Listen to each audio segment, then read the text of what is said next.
Today's episode of Literally is sponsored by Lowe's. First of all, I was going to start talking about how smart you are and with all the different iterations of how I know that to be true. But I just want to say that we were about to start shooting and I had my espresso in a name brand cup. Name brand. I don't want to say, but it was a place that you go to get your, and you're like, they should be paying you for that. I'm like, God damn it. I got your best interest. He's right. He should. Who's your agent?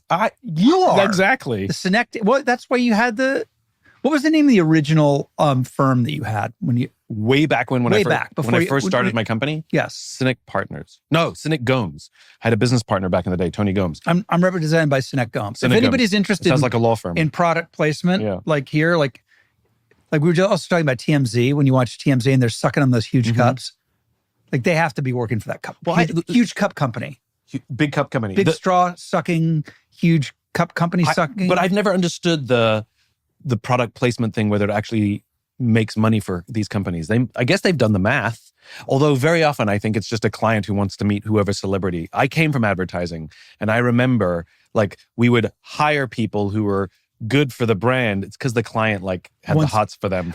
I want to deep dive in all of the dirty little secrets of advertising. And that's clearly one of them, right? We had a client where she loved dogs so much that if we had multiple scripts to share with her, if we put a dog in one of them, that's the one she would buy. So we would always put the dog in the one that was our favorite and she would always buy it. How many scripts would you prepare for a client?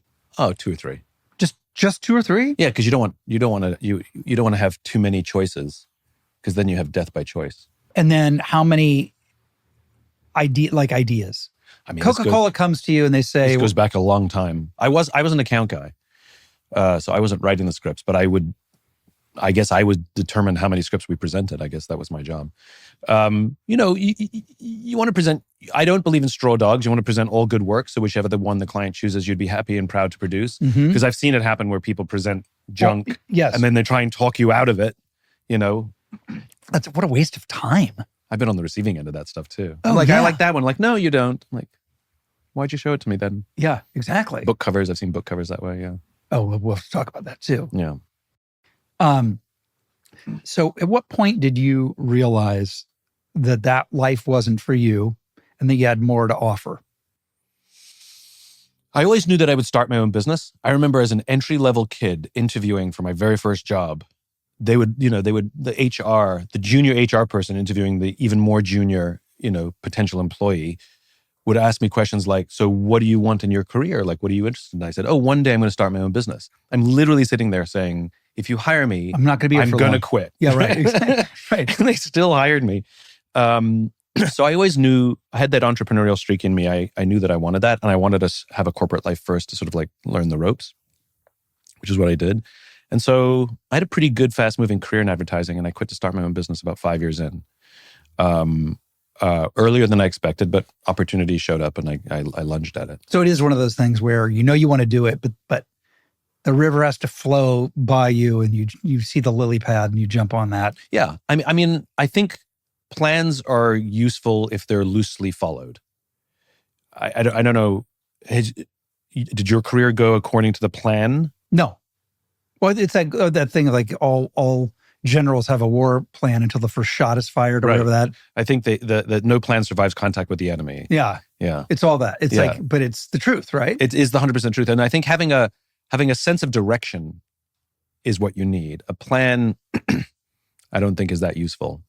I'm certainly living proof of that. Same. But general sense of direction. And timing. It's so funny there. I always think about Jeffrey Katzenberg starting Quibi. And then because you want to watch stuff when you're on the go because you're so busy. And then the pandemic hits. Yeah. Nobody's on the go anywhere. And so there's goodbye to billions of dollars. And now here we are, 5 years, 4, whatever, 6 years later, whatever it is. And everybody's chasing exactly that same business model. Yeah. My dad attempted to bring baking soda to South Africa. And you talk about timing and sort of what a good business pitch sounds like. So he shows up with this product and he says, this is the business pitch. Okay, I got a product for you that you can deodorize your fridge with you can brush your teeth with, you can clean the toilet with, and you can cook with. And everybody went, are you absolutely insane that I'm going to brush my teeth with the thing that I can clean the countertops with? And it was a complete and abject failure because it's too good a product. There's too many uses. And so the timing was wrong, the pitch was wrong, everything was wrong. But it's also a great lesson, which is don't sell everything, sell one thing that they want. Tell them it's the best deodorizer and let them discover the other things. But in terms of, but it was also a timing That's thing. That's a great one. Don't. People oversell, yeah. Look at all the things it can do. It can help you in your life. It can help you in your career. It can help you in, just pick one thing. Now, it's so funny because another friend, like you, I love quotes. You love quotes. I'm looking at all my biography stuff. I knew it's full of great quotes. Thank you. I like quotes. Some of them rhyme. Yeah, and some of them rhyme. But I have a friend who always said, don't just do what you can do what only you can do. Yeah. Which is, it was in the same family of. Yeah. And don't, I think the challenge that we have is, what is that? I think everybody has that challenge of what is the thing that only I can do? Is that a true statement? That's a good thought. I don't know if it's true. Like you and I don't do something that I know it applies to me. But you and I don't do something that's unique to us. Okay, well, let me put it this way. So there are a lot of great actors. Yeah. A lot of good actors, a lot of average actors, whatever they are. Yeah. Whatever category I fall in, there's a lot of them, right? Yeah. But there are very few that can do that look like a traditional movie leading man or TV leader who can be funny. So that's really when I score, I'm doing that because that less people can do that can do the other stuff. I think that's true-ish because I could say something similar, but at the end of the day, there are other people who can do similar things to me. You know, some would say slightly better, some would say slightly worse. But I think the other component is the thing that brings you joy, right? Yeah. Because there are many of us that can do things that we don't want to do, but you have facility, you have capacity and skill for. Like there are things that I can do that I can even do really well that I don't want to do. I don't want to do, or I don't want to do anymore. And you, one of the things that I admire about you in your career is you love it as much now, I think, as you did back then. You love working. Yes. You love working. I am still fulfilled. I'm fulfilled in maybe different ways in different times in my life, but I'm always, I have the fire. But you would you do drama? Oh yeah. So then how can you say the unique thing that you can do is be good looking and do comedy? I didn't transmit a nuance in the thesis, which is this isn't about what drives you, it's about how you succeed. So in other words, this is about how you stand out. Yeah. Right? Because that would be like a standout thing. Yeah. How do you be the guy in an area above others? But in terms of what powers you, it might be different. Yeah. And what powers me is like if I've been on a show that's funny, like when I finished Parks and Rec, I wanted to do a drama because doing comedies, it's so funny. It's like you come home every day and you go, I just like hung out with people and just had some laughs and it was great. But it's weird. You don't feel like you worked. You don't. And you go and do like when I did, whatever, Lone Star or something, 911, I'm like, oh, I fucking killed myself today. Right. So it's just a different thing. You come home exhausted. Yeah. Feel like you built something. Yeah. Yeah, I think this is the thing that I think is becoming more and more difficult for young people, especially like what a career is. And, I think guidance counselors and parents ask us the wrong question, which is, what do you want to do or what do you want to be? I think that's the wrong question, which is, and it's not even what are you good at, but it's in what circumstances do you find yourself fulfilled, joyous, excited, in flow? And don't tell me a subject, don't tell me a skill set. Talk about how one of your favorite things to do, like you can tell me a specific story of a time where you found yourself just in love with what you were doing. And people I was working at this summer camp, and I just remember helping out the kids and the joy that I have, the kids who didn't know how to play baseball or ride a horse, and I got to teach them. By the end, they were all experts. So it's nothing to do with baseball or riding a horse. There's a joy in teaching somebody a skill and then seeing them have it. And that's the thing you should find. Okay, where can I find that in a career? Now, do we have the guts to back our play when you're faced with your own actual kid and they're going, you know what I found? I had such joy when I was working a surf camp in Uluwatu. And you're like, I think you should still practice medicine. Do you know what I mean? I see what you get. But it's not the surf. I don't think you should drop out of Princeton. It's not the surf camp per se. It's the natural patterns that exist when you are in flow or when you are in love with the work that you do. Like if I went through your whole career and I looked at all the directors, all the writers, all the casts, there are some sets that you just, and whether it was hard work or whether it was, just a day of fun, there are projects that you loved being on. Yes. And there are projects that you liked being on, and there are projects that were just jobs. Sure. Right? Yeah. And so the question I'm asking, the question is, which is the projects that you loved being on, what do they all have in common? It wasn't that they were all comedies. That's not the case. There was something, we can actually go down this path. We can go down this path. Let's go down it.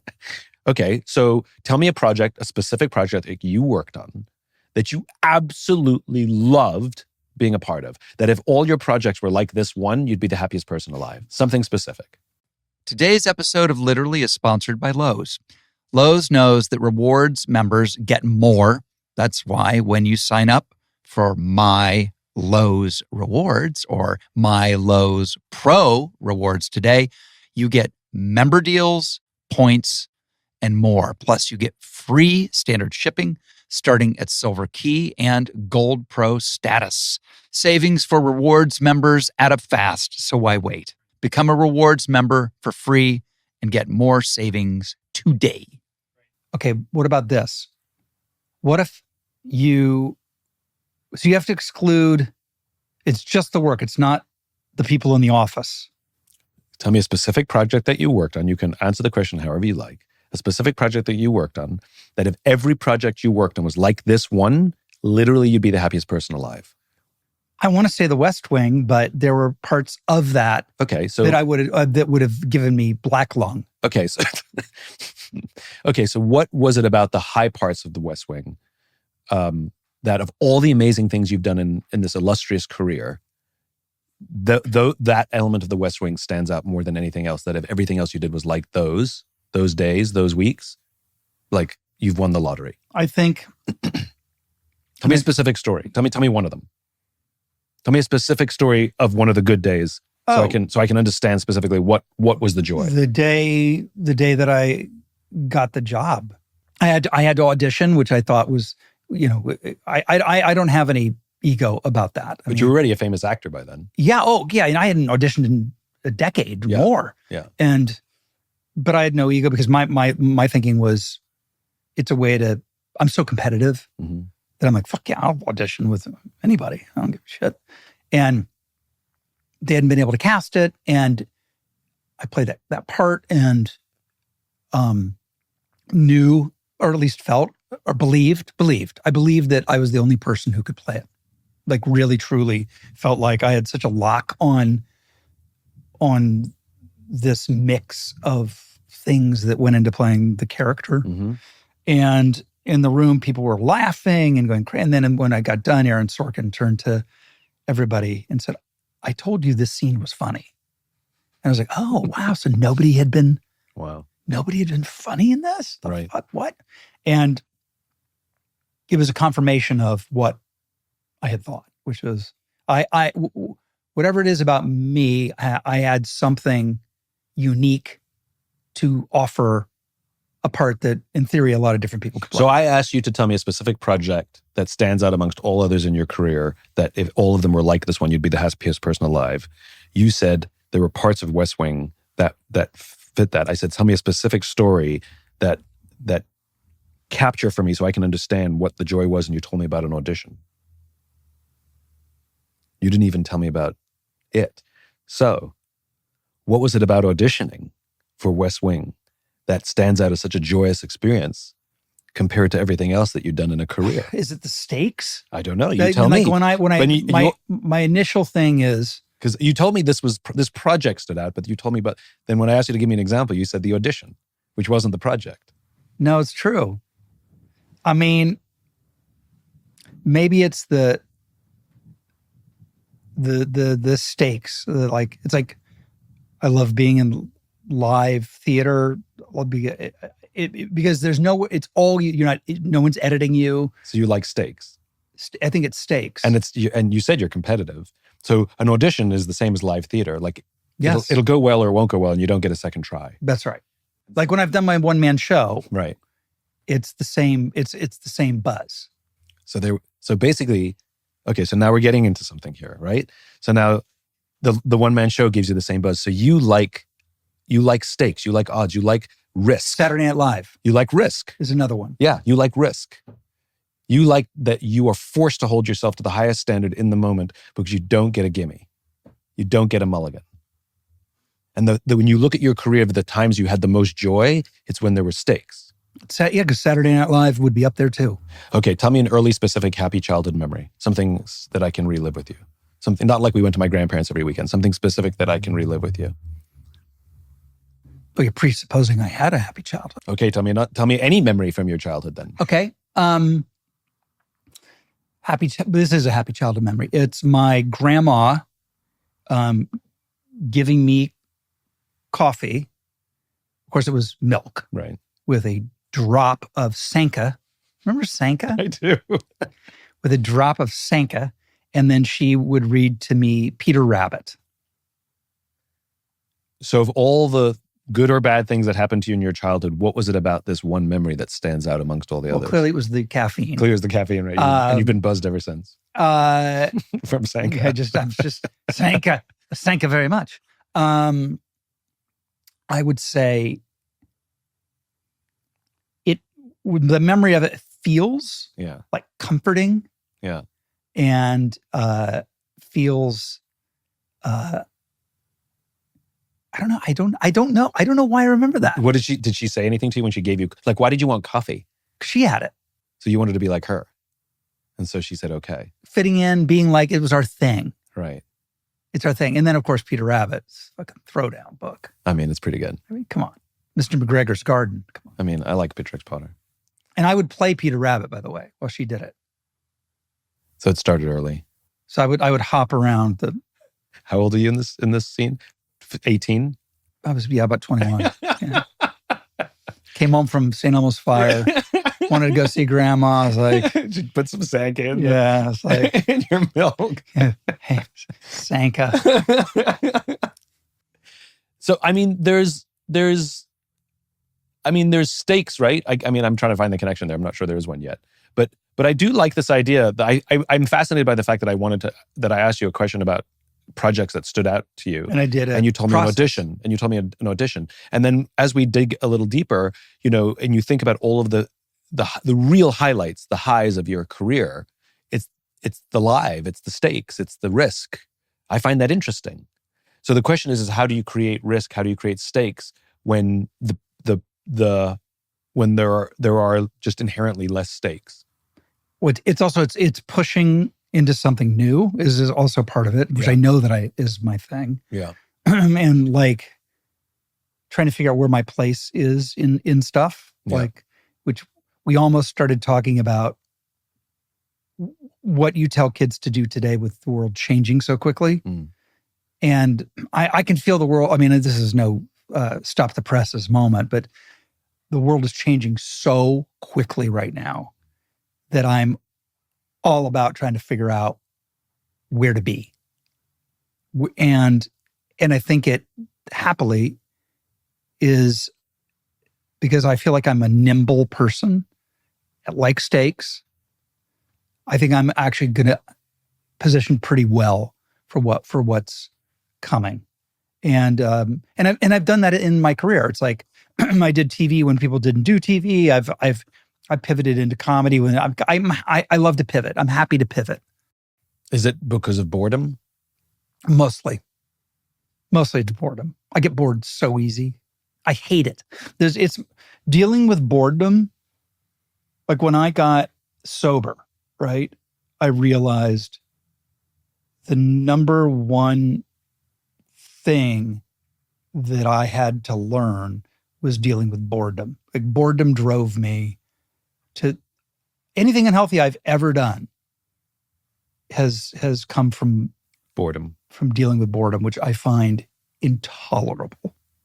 So it goes back to stakes. You need stakes. You need Oh shit! risk. I didn't even. It's the most obvious connection, and I had. You need risk. You need stakes. And so the reason you do things in a career that most people will either be advised don't do it because you're a movie actor, you don't want to do television back when that was a thing, or you're a drama actor, don't do comedy, or vice versa, or you should go down the list. And in your case, you've taken these risks because it's the only way you stay. It's the only way you enjoy your career is to inject the potential for loss, the potential for humiliation, the potential for this going horribly wrong, like live theater, like Saturday Night Live, like an audition. Well, and it's funny because I just did this little independent movie that's coming out, and I had such a good time, and I realized it's because I'm playing a character. I'm not like it's not my movie. Right. I'm not carrying it. Right. And I can just swing away. And have like fun. when I did Behind the Candelabra with Soderbergh, that would be one. Mm-hmm. Because I think, I don't know if it's wearing the makeup, frees you up. You're literally behind a mask. But like when I get to do character stuff, instead of having to be listen, I love doing leading man stuff too, but it's a really different gear. And once the first time is the most thrilling, and then you get good at it, and then you get bored. Yeah. Some people like the routine because they like being the expert. You like the risk. That's why I started doing a podcast. So I wanted to learn. So now let's go back to the beginning of this conversation. This conversation started with, what should we tell our kids? Right? Yeah. And so the discovery isn't, what do you want to do with your life, or who do you want to be?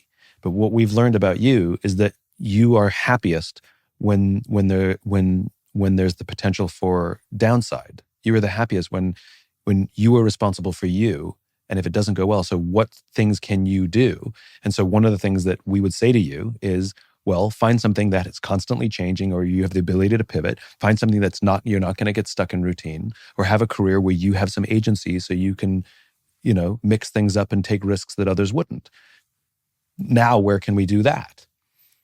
Show business being a pretty good one, and the way you've managed your show business career is very different than most. My point being, this would be like advice for somebody young. This is where this started. Yeah. Because your whole thing is like, don't drop out of med school and, become a doctor. But if that was... Now I would say don't go to med school. I would say don't do it. Or if it's your personality. Yes. If it's your personality, maybe work in an ER or some sort of a higher stakes medicine rather than being a dermatologist. Right. Yes.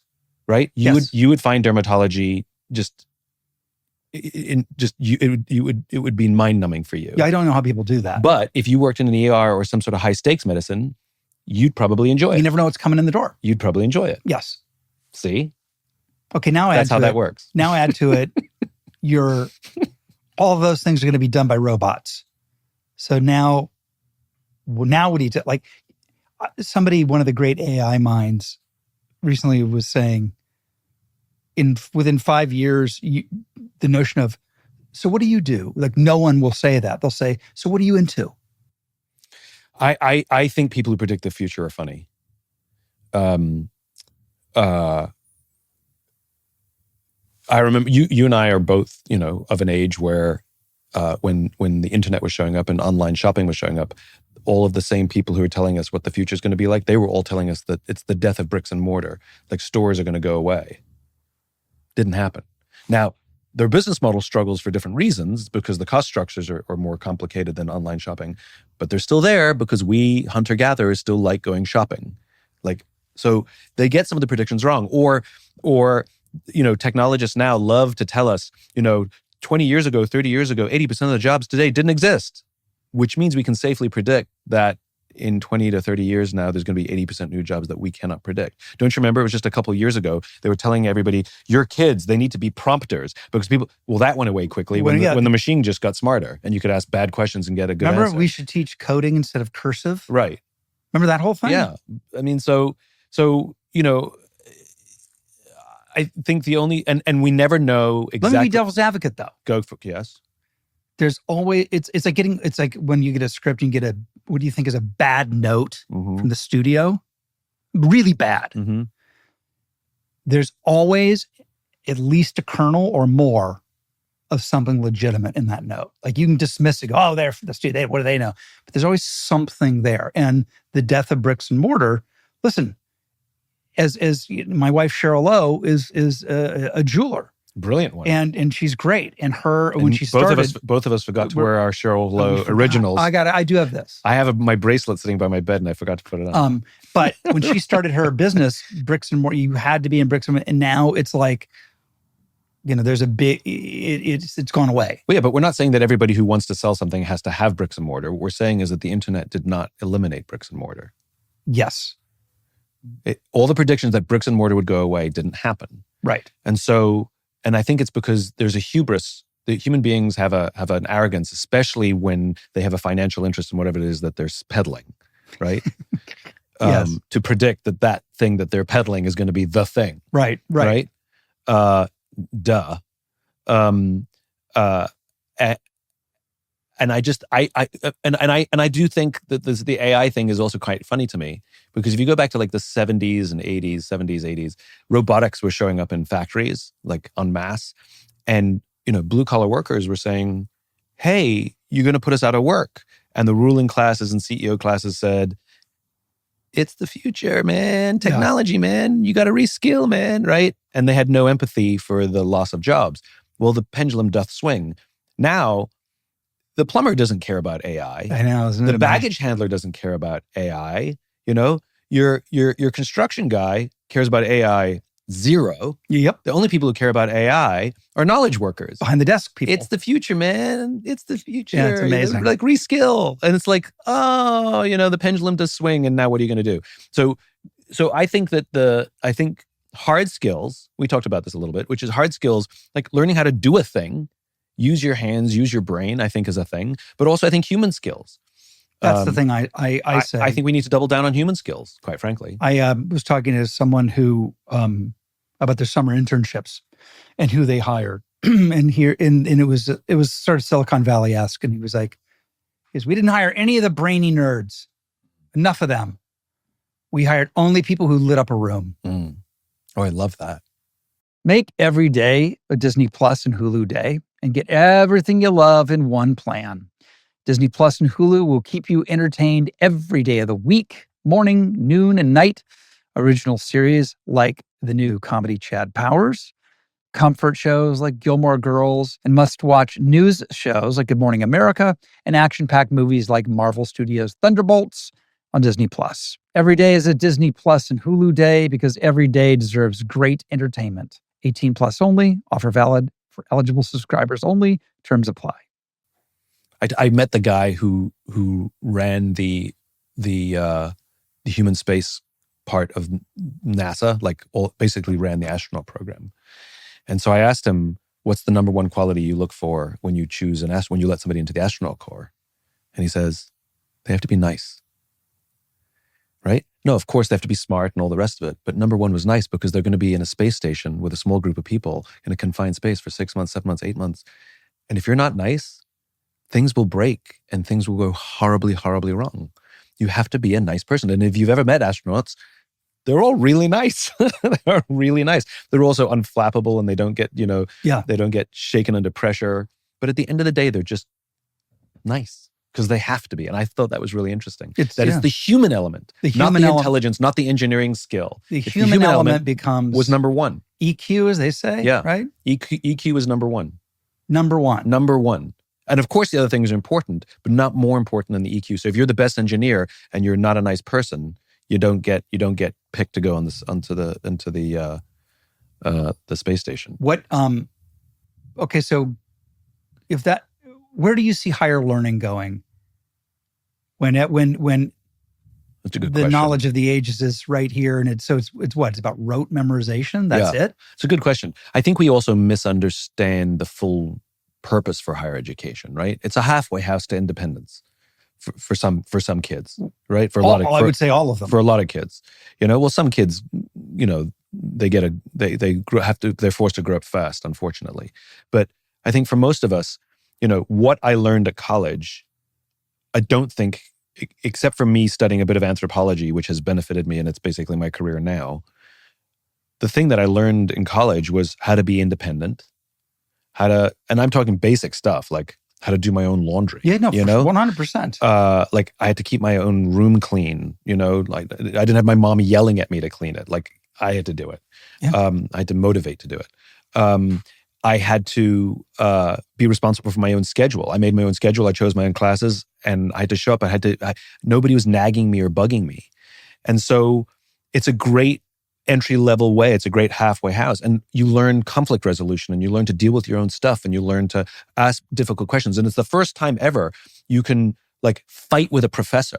You can't fight with your high school teacher. You're always wrong because they know, just do the work. But now you're dealing in ideas and you can have an argument, a debate with somebody with a PhD at the end of their name, and you can make a legitimate argument as to why you think that they're wrong. And it's scholarly. And I think that was a great way to enter adulthood because I learned some very important adult skills. And I think when we think about college and the whole anti-college movement, of which it's quite large, they also forget that Zuckerberg started Facebook at college and then he quit. He didn't quit and then start Facebook, for example. But the whole anti-college movement, they're only thinking about it in terms of academics. They're only thinking about it in terms of learning, and they're completely neglecting all the other things that we're supposed to learn in college instead of being thrown into the deep end, which is a career. Okay, but you don't need to go into student debt for the rest of your life to learn those things. And that's you don't need to go, and the Ivy League doesn't mean jack shit. That's what you're there to learn. I agree with that. And that the Ivy League is also different because it's more of a network than anything else. Right. They all help each other out. It's a club. Right. Of which I'm not a part of. But I agree with you, but that's not the problem with higher education. That's the problem with how we fund higher education. And if most of these universities were run like efficient businesses, they would do better. They're run badly. There's no reason that education should have to cost this much. I don't know what they're doing with that money. And their endowments are through the roof in some of these schools, especially the Ivy League. Yeah. Which is, it seems like they're just investment funds, and they seem that seems to be the priority more than the education. So that's a question of how they run the universities, not a question of whether a university education has value. Those aren't the same thing. But I agree. But interconnected. But interconnected for sure. And there's now a movement where kids are going to community college first and then transferring after 2 years just to save money. I think that's fascinating too. And so I think there's a huge opportunity for community colleges to up their game and offer the human skills that a kid would come for. With their plan is, I'm going to go to community college for 2 years and transfer to the school that gets me the network. But then once they're there, discover that they're learning so much that they end up staying. I think it's an opportunity for community colleges because people are choosing them first, even if they're overqualified academically. It's also about how it's the same thing we were talking about with bricks and mortar. It doesn't go away, but our relationships to them kind of change. Yeah. You just go, well, I'll go to Wright State University and shout out to Wright State. It's right. It's the only one I could think of. It's in Dayton, where I grew up. You didn't go to college, right? No. You just went straight into the career. Right because I had the opportunity to. Was the opportunity an accident? Or was it like... No, I was auditioning. I wanted to be an actor since I was 8 years old. Okay. And I did everything I could Rabbit to be first role. To be a pro. And so it wasn't even my first role, but it was my first movie. So The Outsiders with Coppola. Oh, right. And I was 17. I forgot that you were in that. 17. That's a good film. It stood the test so far. Yeah. Oh, I should rewatch that. It's been a long time. Yeah. And it's great because it's now taught, the book is taught in every 7th grade curriculum pretty much across the country. So people they read the book and then watch the movie. So every year there's a new group of 7th graders. They're like, oh, who's that skinny kid with the towel over him? So that'd be me. So it's cool. And the nice smile. It introduces you to a new audience, That's cool. which is really super cool. That's super cool. So you sound very. My mom was an English teacher, and I'm getting a vocabulary word that my mom would have said to me: sanguine. Right? Sanguine. Yeah. You're sanguine. Is that how you say it? Yeah, you're very sanguine, aren't you? Am about I? AI. I'm balanced about it. I'm excited. Super balanced. Yeah. I'm excited for the stuff that I find exciting. I'm nervous for the stuff that I think we should be concerned about. I'm open to the things that there are things that I cannot predict that will make my life better. And I'm open to the fact that there are things that I cannot predict that will make our lives worse. Kind of like the internet. Like some of it was amazing. Some of it's awful. Some of it we predicted and some of it we didn't. And I think that's the case of all technologies. And, we don't fully know how our work will be, how AI will fully get used. The population will figure it out more than the eggheads. They will say, you can use it for this, and people are like, great, and they'll find 50 other uses. So I find that interesting, the unpredictable. So I'm balanced. I think we should be concerned where concern is necessary, and we should be excited where we're excited. I think to be all or nothing about it, to be fully against it or fully for it. What about just because conceptually the notion that as it learns, it eventually becomes its own sentient. Yeah. I mean, yeah. Thing. I mean, which now is, to hear everybody talk is that is literally just a mathematical matter of time fact. The interruption in all of that, and I consider this a danger, is all of the companies who are making it are for-profit companies, right? OpenAI didn't start that way, but they've gone that way, and all of the companies that are making online friends, AI friends and AI companions and AI, all of this, they're all for profit. And we saw what happened with social media. We saw what happened with Facebook. We saw what happened with all of these organizations where they invented things like the infinite scroll. They invented ways to make us stay on for longer, not because we want to, but because it's good for their business model and it's good for their ad model. And so that's exactly the same that's going to happen. They're going to pioneer ways to make us stay on longer because it's in their interest, not ours. And we're already starting to see some of the unpredictable effects where these affirmation machines, because that's what they are, they're affirmation machines, because who wants to stay on something that insults you and tells you you're wrong, right? And these, I just heard of a true story. Friend of a friend, I just learned this the other day, got divorced because the AI said she should. Now, I'm sure there were problems, and she went down a rabbit hole of he did this and he did that, and how can he put up with, but it was her, the machine affirmed her side of the story like a bad best friend or a good best friend, depending on your point of view, to the point where she followed the AI's advice and divorced the guy, and there's nothing he could say. He's like, but, I'll, nope.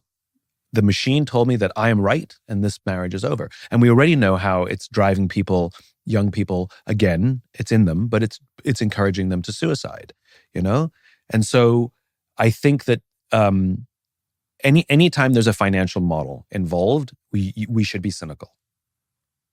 And that, I mean that for everything. Yeah. I mean that for people who sell, supplements. Like if somebody has a vested interest in whatever their pitch is, doesn't mean they're wrong. It doesn't mean that it's bad. It just means be aware that there's a vested interest, that there's a conflict of interest in whatever their recommendation is. That's a really salient point that I think we all know, but we forget. We forget it all the time. Yeah, because these things are, it's like dealing with AI and dealing with social media. It's like peddling in meth. It's like or maybe something that has benefits. Maybe it's like meth that's socially acceptable. So cocaine, socially acceptable meth, whatever it is. It's something that has benefits. Like you can stay up all night studying. Exactly. It's thank you. There you go. I've been waiting. There you go. For somebody to say, tell me the benefits I know are there of meth. Exactly. So the point is they're all peddling in drugs that have benefits, but they also have addictive qualities. And I think anyway. It's a thing. It's a thing. Because my wife, Cheryl, who you know and love like I do, is Not like you do, but She's super in my grill about my time on TikTok. Are you on TikTok? And I kind of love it. It's incredible. That's why I had to turn it off. Okay. All right. As usual, you're out on the horizon. Oh, no. I was fully aware. Report back to me in the cave. What have you seen? Oh, no. TikTok is incredible. That algorithm is absolutely astonishing. Bananas. It knows things that I don't even know that I want. And then I realize it's right. No. I did the TikTok thing because I like to try everything that's in the zeitgeist. Yeah. And I was like, you know what? I'm in bed a little early. You know what? I'm going to make myself tired. I'm going to watch TikTok for 15 minutes and then turn out the lights. 2.5 hours later, yeah, I'm turning it off because I'm falling asleep. I know. It is astonishing, but it scared me so much because I disappeared for hours on that thing. It's astonishing. And she's right. And then when you add to it, what do I hate most about life? Boredom. So what is the instant boredom killer? TikTok. Addiction. An addiction. I mean, you said it yourself. You said every bad thing you've ever done in your life, you did to escape boredom. So you've replaced alcohol with TikTok. Oh my God. Is this the wrong podcast for that? At least we're on home turf. Oh my God. You can edit it out. What if you... You get to edit this one. No, this is exactly what we want. God damn. Well, you know what it is? It's that thing of, and this is why you're you, is I think when people are vaguely aware of something they need to do, they just need the right person at the right time to tell them. And you, sir, may have been that person. All you have to do is delete the app. You won't miss it. The minute I deleted it, I never craved it. Really? Yeah, because it's there. So even like I have to be on Instagram for work, but I found myself on Instagram too much. So what I did was I hid it. You know, you can hide things off your home screen. So I hid Instagram so it doesn't show up anywhere. And I made it that it doesn't show up in my search. It doesn't suggest it in the search. Also, you get a setting. The only way I can get to Instagram is if I type a search for Instagram and make the app pop up. And, and because I don't do it, and so what I have found is I actually don't check it that often because I don't see it and just click on it. But like me, I don't need to do it. I kind of do. Okay, so there's a component of work. I have to be on. Yeah. So how do you? So you just farm it out. You just don't participate in the incoming. It's only the outgoing. On Instagram or TikTok. No. I go on Instagram. I can go down on Instagram. And you're not on. You never had any TikTok presence yourself. No. I'm on TikTok. You are? Okay, so how do you do, you just... Doesn't mean I use the app. I make stuff for TikTok, but I don't doom scroll on TikTok. I don't use TikTok for my own enjoyment. Like I'm not entertained by TikTok. But by the way, and this is not a slight on their product. Their product is astonishing and brilliant. And the people who make stuff for TikTok we saw that during COVID. Like, my God, people are funny. But by the way, and talented and smart. Those people are way more entertaining than anything coming out of Hollywood. Entertaining. Absolutely. I'll watch TikTok and laugh way more than watching a comedy that's in the movies. There's a technology, I think it's called Block or Brick. It's a little black thing, like a big square thing. They sent me one and we used it with my niece and nephew. It's actually brilliant. I think it's called Block or Brick. And basically you tap your phone on it, and it disables all the apps you tell it to disable until you tap it again. So, exactly. So, not to treat you like a child, but... No, treat me like a child. But please. But your wife can hide the brick. How many brownie points do you think? You have to... I get. If I know I'm going to do it. Right. I know I'm going to hide my TikTok app. If I let her do it. No, but if you use this brick thing, you tap your phone on it and it disables TikTok. It's on your phone, but it's disabled. You cannot access it. There's no setting that you can go to unlock it. It is locked until you tap the brick again, right? But the thing is, you don't know where the brick is because Cheryl put it in a safe and didn't tell you the password. I love this. So you can have it, but it's regulated. And if you can't self-regulate, I think the bigger challenge or the bigger opportunity is to learn to enjoy boredom. Okay. Like, do you meditate? Yes. And by the way, I'm perfectly good in my own company, like sitting out and like looking at the stars, the fire pit. By the way, this is the pot calling the kettle black. I'm not so great with boredom either. And I'm plenty Do you meditate? I meditate-ish, yeah. I go through phases. Same.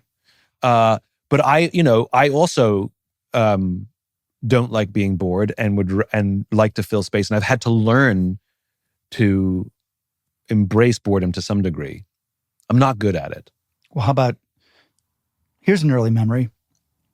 I remember vividly, and memories are not the best mirrors of what actually happened, but my memory is that my mom would leave me in the car for like an hour while she would shop. Mm-hmm. And there's nothing to do. Like we were coming back from the pool or whatever it was in the summer, and she's like, I'm just going to stop and get some stuff. And siblings? Just you? Just me. Okay. No radio. Yeah. I didn't bring a book. Right. I'm just sitting in that car. Right. And I have this memory of it. And it's probably why I don't like boredom. But like you're forced to deal with it. Like that never, or how about just like, not even that kind of. Was there anxiety associated with it? Or did you just like, all right, see you in a minute? No, Bye. no anxiety. Okay. Do you have an active imagination? Yes. And that's probably why I got it. Yeah. Just how about like the trips you'd take? We're driving to Mount Rushmore this summer. Like I had a book.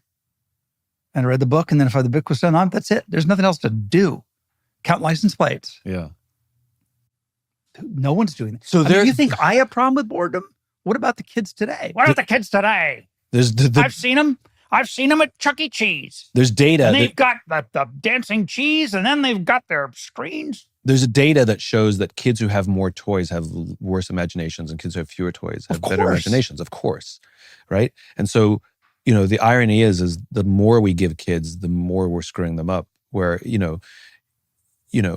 we've both had the opportunity to challenge, we've both had the opportunity to travel around the world and see, go to developing nations, and you see kids that have nothing. They've got a stick and a tire, and they're smiling and they're happy and they're having a great time because they have their imaginations. And our kids with, closets filled with toys falling out of the closets, get bored and move to the next and get bored and move to the next. And then they're all,